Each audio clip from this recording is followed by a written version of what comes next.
demandé. Ça veut dire que vous ne voulez pas intervenir? Ça m'étonnerait. Allez-y, mais il faut me le demander, monsieur Dessiès. C'est qui? Monsieur Monnier. Monsieur Monnier, vous avez la parole. Monsieur le Président, mes chers collègues, alors je cite le titre du rapport, « La région, premier partenaire des entreprises ». C'est une belle ambition, mais le premier partenaire des entreprises, ça devrait être les banques. Les banques dont le rôle principal est le financement de l'économie, ces banques qui sont de moins en moins à l'écoute des TPE et PME, lesquelles subissent des problèmes de trésorerie importants, qui est l'une des premières causes de défaillance d'entreprises. Nous n'avons pas de chiffres clairs sur le nombre de refus de financement de la part des institutions bancaires envers nos TPE et PME, mais il est certain que des milliers d'entrepreneurs de notre région sont en attente de solutions de financement par leurs banques, tant les remontées de terrain se multiplient. La région ne pouvant se substituer aux banques, il est de notre devoir de rappeler à ces dernières leur rôle premier. Sur la typologie des aides, je tiens à rappeler que nous soutenons largement les prêts à taux zéro ou avances remboursables plutôt que les subventions qui ne correspondent pas à l'esprit d'entreprise et qui voient leurs bénéficiaires payer un impôt sur le montant de la subvention reçue.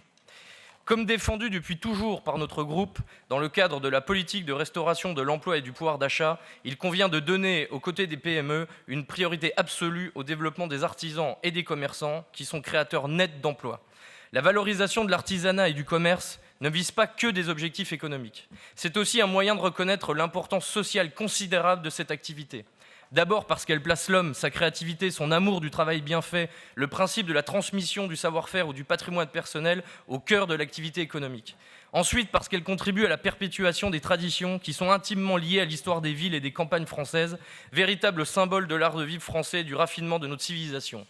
Enfin, parce que l'artisanat et le commerce sont des vecteurs irremplaçables du lien social, notamment dans les zones rurales, et sont indispensables aux conditions de vie des personnes âgées notamment. C'est la raison pour laquelle je vous demande de ne pas focaliser les efforts de soutien uniquement aux entreprises dites innovantes ou dans les domaines d'excellence.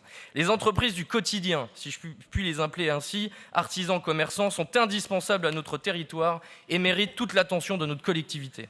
Les grandes entreprises, elles, n'ont pas besoin des aides régionales pour engager un développement de leur activité, et ce, malgré le caractère innovant ou d'excellence. Même si la théorie du ruissellement ou le rôle de locomotive peut être entendue, ces grandes entreprises ne subissent pas les mêmes contraintes dans la recherche de leur financement. La mission de la région n'est-elle pas de soutenir les entreprises qui n'ont que très peu de leviers de financement, plutôt que de renforcer les profits de sociétés qui possèdent déjà tous les moyens pour lever des fonds ?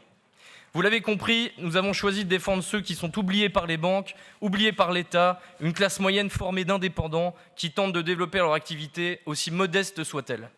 Concernant le portail économique régional Ambition Éco, nous tenons à féliciter les équipes qui ont mené ce chantier. Nous avons ici un site très intuitif et qui permet aux demandeurs de trouver aisément les dispositifs adéquats. Plus globalement, nous sommes favorables à la mise en œuvre de l'ensemble de ces dispositifs présentés. Nous voterons donc ce rapport. Merci. Merci, monsieur Monnier.